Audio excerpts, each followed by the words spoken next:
대표님 소개 한 번만 좀 부탁드리겠습니다. 안녕하세요. 저는 상계동 필라테스 대표 원장 신예은이라고 합니다. 네, 대표님이 면접을 정말 잘 보신다고 들었습니다. 그래서 피해야 하는 강사 유형 또는 면접 볼 때 이건 꼭 봐야 한다. 이런 게 좀 있으신지. 저는 제가 질문을 좀 많이 하는 편이에요. 면접을 볼 때. 이제 뭐 했던 동작이라든지 아니면 이 동작은 왜 시켰는지, 그리고 이 동작을 할 때 회원님이 만약에 아프다고 하시면 바로 대체할 동작은 어떤 걸 해줄 수 있는지, 그리고 그룹에서는 한 명 한 명 조금 디테일하게 봐주는 거는 물론 1대1에 비해는 약할 수 있기 때문에 이런 동작 같은 경우에는 넣는다고 하면 어떻게 생각하시는지, 전 좀 이런 좀 디테일한 질문을 좀 많이 하는 편인데, 거기서 오답을 할 경우 그럼 전 네. 거기에서 꼬리에 질문을 또 해요. 그럴 경우에는 이렇게 하면 안 되지 않나요? 이렇게 하거나, 아니면, 무섭죠. 네. 그럴 경우에는 이렇게 하면 되지 않나요? 네. 좀 그룹에 방해가 되지 않나요? 좀 이런 질문을 좀 일부러 많이 하는 편인데, 그럼 대부분 조금 당황을 하세요. 네, 그렇죠. 근데 저는 또 당황했을 때 이걸 또 어떻게 이 사람이 대처하는지. 왜냐면 그룹을 이제 수업을 진행을 하게 되면 정말 변수의 상황이 많아요. 그쵸. 변수의 상황이 진짜 많기 때문에 그룹의 흐름이 또 깨지면 안 된다고 저는 생각을 하거든요. 그래서 그럴 경우에도 예상치 못한 질문들을 제가 조금 많이 하는 편이에요. 그래서 이 사람이 얼마나 위기 대처 능력이 있는지, 한 번에 이제 어떤 회원님이 어떤 피드백을 드렸을 때 여기에서 뭐 당황하지 않는지, 이런 부분을 좀 많이 보고, 피하는 강사 유형을 찍기엔 되게 어려운데 솔직히 되게 많잖아요. 되게 많은데 저는 피하는 강사 유형보다는 좀 제가 선호하는 강사 유형을 조금 더 추천을 하는 편이긴 해요. 그래서 그거를 좀 말씀드리면, 저는 어디 협회를 나왔고 어디 자격증은 별로 중요하지 않다고 생각하거든요. 그리고 경력도 중요하지 않다고 생각해요. 근데 물론 당연히 연차가 쌓일수록 그 사람만의 노하우도 있고 그 사람만의 이제 방법들이 다 있을 텐데, 아무리 연차가 많이 쌓여도 잘 가르치지 못하는 사람이 있고 이제 경력이 별로 없더라도 잘 가르치시는 분들도 있기 때문에, 저는 좀 그 사람이랑 좀 면접을 보면서 대화를 좀 많이 하는 긴 해요. 대화. 그래서 그 사람의 장단점도 물어보고, 그리고 일하면서 가장 힘들었던 순간이 있는지 이런 것도 좀 여쭤보는 편이고, 좀 대화하면서 좀 많이 뽑는 것 같아요. 그래서 대표님하고 근무하신 분들은 다 엄청 오래 근무하시고 막 이번에도 뭐 청담동 막 엄청 좋으신데 또 다들 데리고 가시고 막 하시는데, 그런 대화를 통해서 좀, 저도 마찬가지지만 저도 저희 직원분들하고 대화를 좀 많이 하는 편이거든요. 근데 이제 운영하시면서 가장 이제 스트레스를 받는 순간. 스트레스? 네. 네, 커피 좀 드시고. 너무 많죠. 네. 진짜 너무 많죠. 일단 저도 제 사업이 처음이어서 네. 하나부터 열까지 너무 어려운 게 많았어요. 뭐 진짜 저는 저 저번에 네. 그 전기 끊으러 왔다는 거예요. 한전에서. 네. 한전에 전기 끊으러 왔다면서 네. 무슨 소리냐, 나 네. 전기세 계속 내고 있었는데. 네. 근데 저는 이 센터 전기세가 따로 있는지 몰랐어요. 그러니까 그런 개념도 없었던 거예요, 제가. 네. 그래서 저는 공용 전기세를 항상 내고 있었는데, 관리비만 냈어요. 됐는 줄 안 거구나. 네. 네네네. 갑자기 전기 끊으러 왔다는 거예요. 네네. 그래서 무슨 소리냐, 나 돈 항상 냈다 이러니까 얼마 몇백만 원 연체가 되어 있었다 지금. 그래서 알고 보니까 센터에서 쓰는 전기세를 따로 내는 거였더라고요. 그러니까 이런 너무 사소한 거고 너무 당연한 건데, 네네. 기본적인 거를 제가 아예 몰랐어요. 그렇게 뭐 그런 것부터 시작해가지고 너무 많아요. 이런 짜잘한 것들. 그래서 당황하는 순간들이 되게 많은데, 그때마다 몰랐다, 죄송하다, 돈 빨리 내겠다, 네네. 이렇게 해서 이체한 적도 있고. 그리고 가장 힘든 순간 솔직히 인력이죠. 인력이라고 저는 생각을 해요. 선생님들. 네. 그래도 꽤 오래 있으시잖아요. 제가 뵈니까 거의 초반에 뽑으신 분들 거의 그대로 다 있으시던데? 네, 맞아요. 네. 근데 그만큼 이제 여자 직원들을 케어한다는 게 정말 쉽지가 않아요. 왜냐면 맞아요. 저도 여자고, 네, 맞아요. 네. 여자는 하루에도 수십 번 마음이 왔다 갔다 하고, 그리고 저희 센터 선생님들 같은 경우에 특히나 이제 파트처럼 왔다 갔다 하는 게 아니라 정직원처럼 상주를 하고 있는 강사들이기 때문에 하루 종일 같이 있어요. 하루 종일 같이 있고, 선생님들이 기본 필라테스 센터 샵에서 뭐 일하는 거에 비해서 수업량도 거의 두세 배이고, 그쵸. 그리고 전임 업무는 수업 말고도 해야 될 것들도 있고, 그리고 뭐 다른 이제 매출에 대한 부담감도 당연히 있고 하다 보니까 이 업계 전체적으로 봤을 때 약간 이직률이 높기도 하잖아요. 이 업계 자체가. 맞습니다. 진입 장벽이 좀 낮기도 하고, 그러다 보니까 아무래도 인력 관리가 가장 힘든 부분이 있어서 좀 그래서 더 선생님들한테 신경을 좀 많이 쓰려고 하는 편이에요. 그게 가장 스트레스시겠네요. 뭐 회원님들 뭐 스트레스도 당연히 있으시겠지만. 그죠? 네. 저도 인력 관리가 좀 스트레스입니다. 저희 여기 상계동 필라테스가 정말 저는 매출 많이 나오는 걸로 알고 있거든요. 제 좀 자랑입니다. 어디서도 이렇게 좀 자랑이긴 한데, 그러면 매출을 내기 위해서는 이건 꼭 해야 된다라는 게 그래도 대표님만의 좀 노하우가 있으신지. 이건 꼭 해야 된다. 네. 저는 대표도 홍보해야 된다고 생각하거든요. 네. 네, 진짜로. 왜냐면 네네. 저희 그 주변에 저도 이제 아는 뭐 대표님들이나 뭐 필라테스 사업하고 있는 선생님들이 얘기를 하면 너가 굳이 왜 전단지 아파트 뛰어내리면서 계단 타고 뭐하러 이것까지 붙이고 다니냐 이렇게까지 얘기를 하는데 그냥 시간 날 때 하는 거예요. 유산소인 것처럼.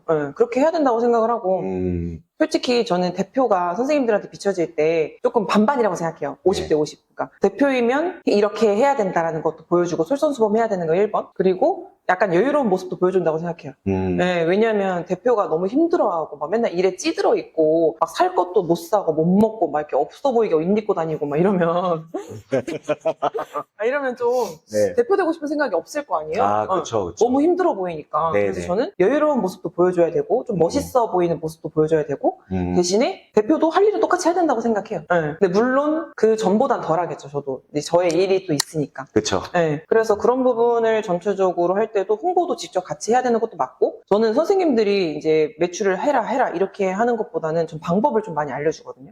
그러니까 그 사람의 스타일에 맞게끔 알려줘요. 그래서 저는 일단은 매출 세일즈라는 걸 알려주기 전에 이 선생님 자체에 대해서 알려고 노력을 되게 많이 해요. 그래서 사적인 대화도 정말 많이 해보고 이제 같이 시간도 많이 보내고 밥도 먹고 하면서 이 사람이 좋아하는 건 뭐고 뭐 싫어하는 건 뭐고 뭐 웃길 땐 어떤 포인트에서 웃기고 정말 디테일하게 다 알아내려고 해요. 그래야 그 사람 스타일에 맞게끔 그 세일즈를 알려줄 수가 있어요. 네. 왜냐면 일률적으로 막 알려주는 세일즈 같은 경우도 어떤 사람한테는 이게 이해가 가도 어떤 사람한테는 납득이 안 될 수도 있거든요. 못할 수도 있고. 네, 오그라들기도 할 네네. 거고. 그래서 이 사람의 화법에 맞게끔 좀 많이 알려주는 편이고 그래서 저는 그 사람에 대해서 먼저 알려고 노력도 되게 많이 하고 녹음을 다 키라고 해요. 네네. 녹음을 켜서 저는 그 1시간 넘는 거를 저는 한 진짜 5번, 6번 들어요. 그 다음에 저는 A4 용지 몇 장에다가 피드백 손으로 다 적어줘요. 네. 그리고 그거를 이제 선생님한테 주고 그냥 띡 던져주는 게 아니라 그걸 또 같이 보면서 읽어보면서 이 타이밍에 뭐, 이 타이밍에 뭐 이거를 제가 녹음기를 같이 키고 제가 세일즈 한 거 피드백을 해드린 걸 같이 키고 같이 피드백하면서 얘기해요. 이땐 이렇게 얘기해야 되고 이땐 이런 템포였고 이때 회원님이 어떤 느낌이었고 이렇게 다 알려주고 있어요. 네. 근데 저보다 한 수이고. 그게, 그러니까, 여기 우리 선생님들이, 필라테스 선생님들이 사실상 이런 세일즈에 대한 거부감이 있으시잖아요. 근데 여기를 오면, 여기에 들어오신 분들은 이제 당연히 세일즈를 해보셨던 분도 있고, 안 해보셨던 분도 있으실 건데, 이런 세일즈 실력. 왜냐면 요즘에는 본인 PR이잖아요. 그렇죠. 강사님들 너무 많고. 그러면 언제까지나 센터에서 끊어주는 수업을만 받아서는 할 수 없다고 저도 생각을 하거든요. 근데 이런 세일즈 포인트를 이렇게 짚어주시니까, 그러니까 이렇게 잘 되나 봐요. 저는 어느 정도 저는 이제 매출이나 이런 걸 알고 있어서 그래서 잘 되시는. 네. 그러면 센터 매출 때문에 이것까지 해봤다. 이거는 뭐 전단지시겠네요. 엄청 뛰어다녀야죠. 진짜 무릎 나가고 막 진짜 저번에도 한번 통화했는데 홍보 중이시라고 하시긴 했어요. 네. 경비 아저씨가 혼나고 맞아요. 쫓겨나고 많이 쫓겨나요. 많이 쫓겨났어요. 벌금도 많이 내고. 근데 그냥 해요. 그쵸. 네. 오프라인이 기본이잖아요. 근데 그렇게까지 할 필요 있나? 솔직히 막 온라인으로 하면 되잖아라고 말을 많이 하거든요. 진짜 모르는 말 하는 거라고 좀 생각을 해요. 맞아요. 진짜. 맞아요. 오프라인이 기본이고 거기서 온라인은 첨부하는 거지. 요즘에는 뭐 온라인만 해도 좋다 뭐 하는데 저희도 오프라인을 공격적으로 하거든요. 맞아요. 네. 그러면 저희 회사에 이렇게 필라테스 창업하시려고 하시는 원장님들이 이렇게 오시는데 가장 많이 물어보시는 게 제가 수업을 해야 되는지 아니면 운영에만 집중해야 되는지 뭐 대표님도 처음 저 이렇게 만났을 때는 그런 것도 많이 물어보시고 하셨었는데 그 대표님은 어떤 걸 좀 추천을 하시는 편이실까요? 저는 좀 반반이에요. 저도 맨 처음에는 수업을 아예 안 해도 된다고 생각했거든요. 네네. 진짜. 근데 이게 제가 수업을 들어가게 된 이유가 회원님들이랑 좀 친해지려고. 제가 원장님 걸 모르는 분들도 많아요. 그냥 강사인 줄 아는 분들도 많거든요. 네네. 근데 이게 어느 정도 원장인 거를 회원님들이 아셔도 이게 저랑은 뭐 인사만 하거나 이렇게 그렇죠. 하게 될 경우에는 마포가 쌓이질 않잖아요. 그렇죠, 그렇죠. 예. 당연히 선생님들을 더 따라가는 편이고 의존할 수밖에 없고. 그렇게 될 수밖에 없다고 생각을 해서 저는 그래서 제가 메인 타임 그룹은 많이는 안 들어가더라도 월수금 이렇게 7시, 9시 이렇게 제가 들어가거든요. 왜냐면 그때 회원님들이랑 조금 더 친해지고 어느 정도 제가 말도 트고 해야 재등록 안 하세요? 이렇게 얘기할 수 있고 얼마 안 나왔어요. 재등록 하세요. 이렇게 네. 끌 수 있고 이게 회원님들이랑 어느 정도 말을 이제 장벽을 허물려면 어느 정도 친해져야 된다고 생각하거든요. 근데 수업을 해야 친해져요, 솔직히. 네, 그런 게 있어야 된다고 저도 생각을 하기 때문에 많이는 안 들어가더라도 그렇게는 저는 조금씩 뭐 2개 정도? 1개 정도? 이렇게는 들어가는 게 맞다고 봐요. 제 메인 생각에. 타임은 그렇게 들어가시고. 네, 제 생각은. 그러니까 인사만으로는 사실상 친해질 수 없으니까 선생님들이 만약에 이탈하시거나 하시면 회원님들도 같이 이탈하니까 그거를 또 생각을 하시는 거네요. 그쵸. 네. 그러면 마지막 질문인데요. 초보 강사님들 그리고 연차가 그래도 있으신데 아직 강사님으로 근무하시는 분들 이런 분들 많이 있으시잖아요. 그래서 원장님으로서 그래도 좀 해주고 싶은 말을 좀 해주셨으면 좋겠습니다. 요즘 필라테스 시장도 그렇고 뭐 여러 가지 문제들이 또 있고 하니까 네, 초보 강사. 초보 강사. 네. 일단 초보 강사분들도 저희 센터에 면접을 많이 보러 오시는데 그때마다 얘기를 하시는 게 자기는 수업을 많이 하고 싶다. 근데 수업이 많이 없다. 네. 그리고 나를 써주질 않는다. 또는 자격증 협회에서는 이렇게 배워서 충분히 필드에서도 픽을 받을 줄 알았는데 실상 필드로 와보니까 너무 험하고 네, 써주는 데도 없고 돈도 못 벌고 이러니까 점점 나 이 직업이 안 맞나? 좀 이런 고민을 많이 하시는 것 같더라고요. 그래서 저는 그 얘기 들었을 때 좀 안타까웠어요. 네. 그러니까 충분히 포텐이 터질 수 있는 사람인데 딱 봤을 때 이 사람은 이런 부분만 살리면 더 좋을 것 같은데 이런 게 보이거든요. 네. 이 사람은 이거 조금 더 어필하고 이거 살리고 이런 부분을 목소리 톤 바꾸고 이렇게 스타일링하고 하면 충분히 잘 될 수 있는데 이런 아쉬움이 있을 때도 있고 또는 모든 게 다 갖춰져 있어도 그만큼 안정적인 곳을 못 찾아서 헤매는 분들도 있다고 저는 생각을 해요.